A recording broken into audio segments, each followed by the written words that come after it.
The leather chair creaked as James leaned back, his perfectly pressed suit a stark contrast to his smug expression.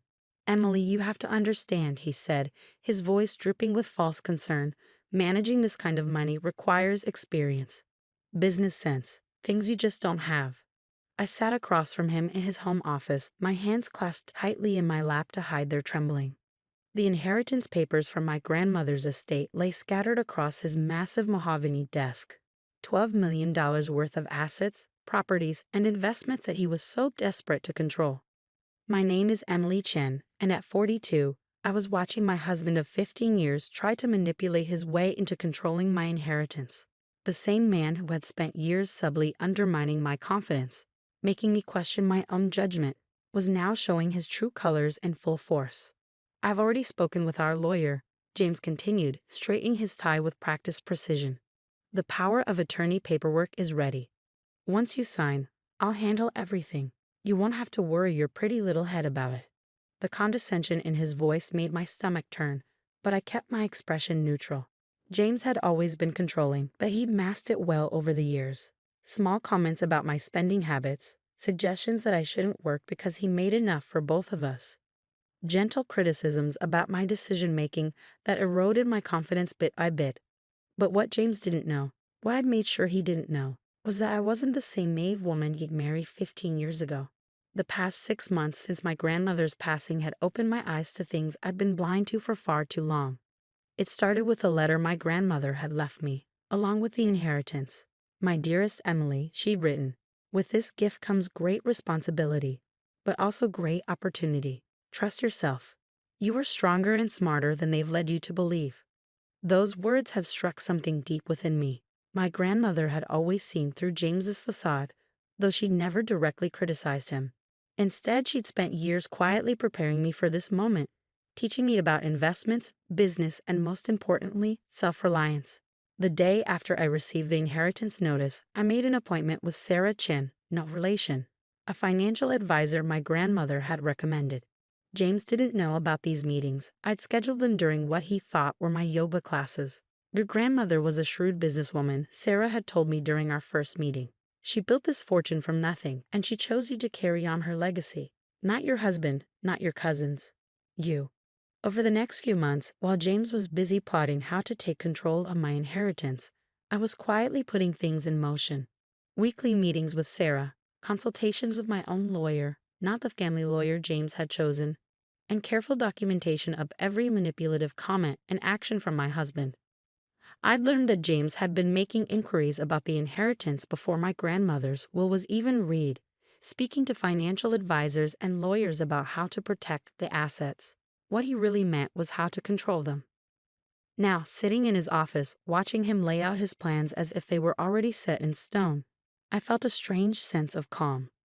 The fear and self-doubt he cultivated in me for years had been replaced by something stronger, certainty. "Are you listening, Emily?" James's sharp tone cut through my thoughts. "This is important. We need to get these papers signed before the estate is fully settled." I met his gaze, keeping my voice steady. "I hear you, James. You want power of attorney over my inheritance." He smiled, that practiced, patronizing smile I'd seen countless times before. "Exactly. You know, I only want what's best for us, for our future." What James didn't know was that I'd already secured my future without him. The meetings with Sarah hadn't just been about financial planning. We created a comprehensive strategy to protect my inheritance and my independence. 2 weeks ago, I quietly moved most of my personal savings to a new account at a different bank. The inheritance itself was already protected by an ironclad trust my grandmother had set up, one that explicitly prevented anyone else from gaining control without my consent.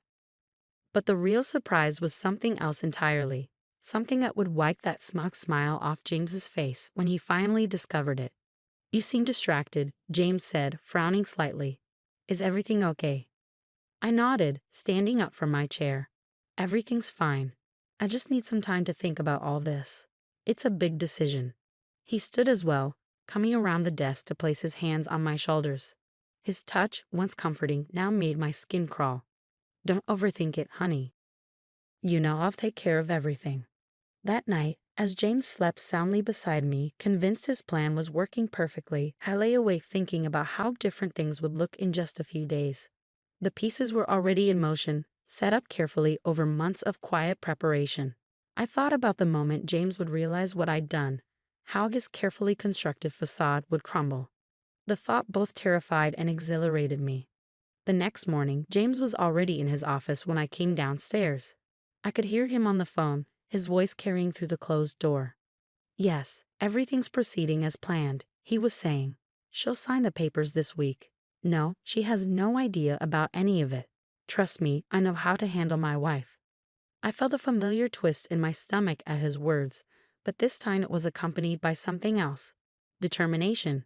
I pulled out my phone and pressed record, adding yet another piece of evidence to my growing collection.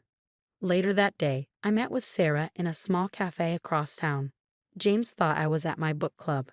Another convenient excuse I cultivated over the months.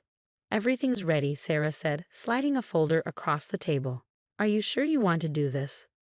I opened the folder, reviewing the documents inside. Everything was there: bank statements, transfer records, and most importantly, proof of James's attempts to manipulate his way into controlling my inheritance. "Unsure," I replied, closing the folder. "He's left me no choice." Sarah nodded, her expression serious. "The meeting with the estate lawyers is scheduled for tomorrow. James thinks it's just a routine signing, doesn't he?" "Yes," I said, taking a sip of my coffee. "He has no idea what's really going to happen." That evening, James was in an unusually good mood. He ordered takeout from my favorite restaurant, opened an expensive bottle of wine, and was being extra attentive. I knew what this was: his way of buttering me up before the meeting tomorrow. "I've been thinking," he said as we sat down to dinner. "After we get everything sorted with the inheritance, we should take a vacation. Maybe that trip to Europe you've always wanted?" I smiled, playing along. "That sounds lovely." He reached across the table to take my hand, his thumb stroking my palm in what he probably thought was a soothing gesture. "I know all this legal stuff has been stressful for you, but after tomorrow, you won't have to worry about any of it. I'll handle everything." I squeezed his hand gently, thinking about how different things would look in just 24 hours. "You're right, James. After tomorrow, everything will be different." As we got ready for bed that night, I watched him go through his usual routine, checking his phone one last time, setting out his clothes for tomorrow, meticulously arranging everything just so. James had always been about control, about maintaining the perfect image. "Big day tomorrow," he said, climbing into bed beside me. "Try to get some sleep." I lay there in the dark, listening to his breathing even out as he drifted off to sleep. Tomorrow would indeed be a big day, just not in the way he expected. I thought about the past 15 years, about all the little moments that had led to this. The way James had gradually isolated me from my friends, how he'd discouraged me from pursuing a career, his constant subtle criticism disguised as concern. But I also thought about my grandmother, about her strength and wisdom. She'd seen this coming long before I had, and she prepared me for it in her own way. "Remember, Emily," she told me once, "true strength isn't about having power over others. It's about having power over yourself." Tomorrow, I would finally show James exactly what that meant. The next morning dawned bright and clear. I watched James get ready for the meeting, methodically knotting his silk tie and adjusting his cuffs. Every movement precise, controlled, just like everything else in his life. "Wear something professional," he said, eyeing my casual attire with disapproval. "First impressions matter, even if it's just a signing." I nodded, hiding my amusement at his assumption that this was just another signing. While he finished getting ready, I changed into a tailored navy suit, one my grandmother had helped me pick out months ago. "Every warrior needs proper armor," she'd said with a knowing smile. The drive to the law office was quiet. James kept glancing at me, probably interpreting my silence as nerves. His hand patted my knee in what he likely thought was a reassuring gesture. "Just follow my lead," he said as we pulled into the parking lot. "Let me do the talking." The law office of Morrison and Associates occupied the entire top floor of a sleek downtown building. As we stepped out of the elevator, I saw James's shoulders straighten, his game face sliding into place. He had no idea what was waiting for us behind those glass doors. "Mr. and Mrs. Preston," the receptionist greeted us with a professional smile. They're ready for you in the main conference room. James strode ahead of me, confident as always. But when we entered the conference room, his steps faltered. Instead of just the estate lawyer he expected, the long table was occupied by several people. Sarah Chen, my financial advisor, Marcus Wong, my personal attorney, and Catherine Morrison herself, the firm's senior partner. "What's going on?" James asked, his voice sharp. "I thought this was just a signing." "Please have a seat," Catherine said, gesturing to the chairs. "We have quite a bit to discuss."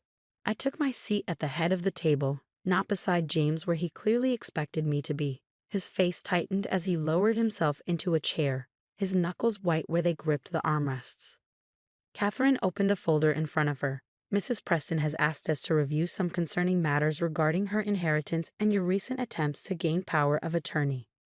James's head snapped toward me, his eyes narrowing. "Emily, what is this?" "Let me explain," I said, my voice steady despite my racing heart. "I know about everything, James. The calls to your lawyers about controlling my inheritance before grandmother even passed away. The consultations about having me declared financially incompetent. The offshore accounts you've been preparing." His face paled slightly, but he quickly recovered. "That's ridiculous. I've only been trying to protect our interests." "Our interests?" Sarah Chen cut in, sliding a document across the table. "Is that why you've been making inquiries about transferring Mrs. Preston's inheritance into accounts only you would control?" James's jaw clenched. "Emily, you don't understand." "I understand perfectly," I interrupted, pulling out my phone. "In fact, let me play something for everyone." I pressed play, and James's voice filled the room. "Yes, everything's proceeding as planned. She'll sign the papers this week. No, she has no idea about any of it. Trust me, I know how to handle my wife." The color drained from his face as the recording continued, detailing his plans to gain control of my inheritance through whatever means necessary. "That's just taken out of context," he sputtered, but I could see the panic rising in his eyes. Catherine Morrison leaned forward. "Mr. Preston, we have documented evidence of multiple attempts to fraudulently gain control of your wife's inheritance. Would you like to explain that?" James's composure finally cracked. "Emily," he hissed, "you have no idea what you're doing. You need me. You've always needed me." I met his gaze steadily. "No, James. I don't need you. I never did. What I needed was to see you for who you really are." Marcus Wong cleared his throat. "Mrs. Preston has already taken steps to protect her inheritance through a series of trusts that you cannot access. Additionally," he paused, sliding another document forward, "these are divorce papers." James stared at the papers, his face contorting with rage. "Divorce? You can't be serious. After everything I've done for you?" "Everything you've done to me," I corrected. "The manipulation, the control, the constant undermining of my confidence. It stops now." "You'll never manage without me," he spat, his carefully maintained facade completely crumbling. "You're nothing without me. Nothing." I stood up, placing my hands flat on the table. "That's where you're wrong, James. I'm not nothing. I'm my grandmother's granddaughter, and she taught me better than to let someone like you control my life." Sarah Chen spoke up. "Mrs. Preston has demonstrated remarkable financial acumen over the past 6 months. She's already made several successful investment decisions that have increased her inheritance by 15%. James's head whipped around. 6 months? You've been planning this for 6 months? Actually, I said, allowing myself a small smile. Grandmother and I had been planning this for years. She saw right through you from the beginning. Every lunch date, every shopping trip, she was teaching me, preparing me for this moment." Catherine Morrison pulled out another set of documents. "Mr. Preston, given the evidence of your attempted financial manipulation, we're prepared to file charges unless you agree to an uncontested divorce with the terms Mrs. Preston has outlined." James snatched the papers, his eyes scanning the contents. With each page, his face grew redder. "You can't be serious. You expect me to just walk away with nothing?" "Not nothing," I corrected. "You can keep your own assets, but my inheritance, my grandmother's legacy, that stays with me, where it belongs." "This is insane," he muttered, running a hand through his perfectly styled hair. "You've all lost your minds." "No, James," I said quietly. "For the first time in 15 years, I'm thinking clearly. You have until the end of the week to decide. Sign the papers and walk away or face fraud charges. Your choice." He stood up abruptly, his chair scraping against the floor. "You'll regret this," he snarled. "You have no idea what you're doing." As he stormed out of the conference room, I felt a weight lift from my shoulders. Years of subtle manipulation, of doubting myself, of trying to be what he wanted. All of it falling away with each step he took. Catherine waited until the door closed behind him before speaking. "Are you all right, Mrs. Preston?" I nodded, surprised to find that I truly was. "Yes, I am. For the first time in a very long time, I really am."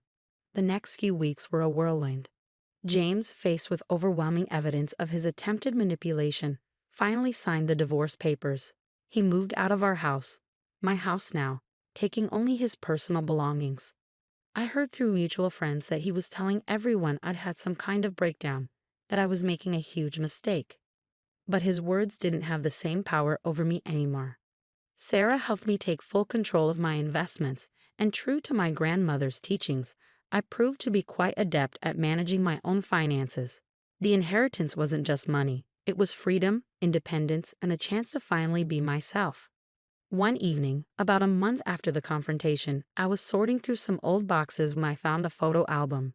Inside was a picture of my wedding day, James and me smiling at the camera, looking perfect and polished.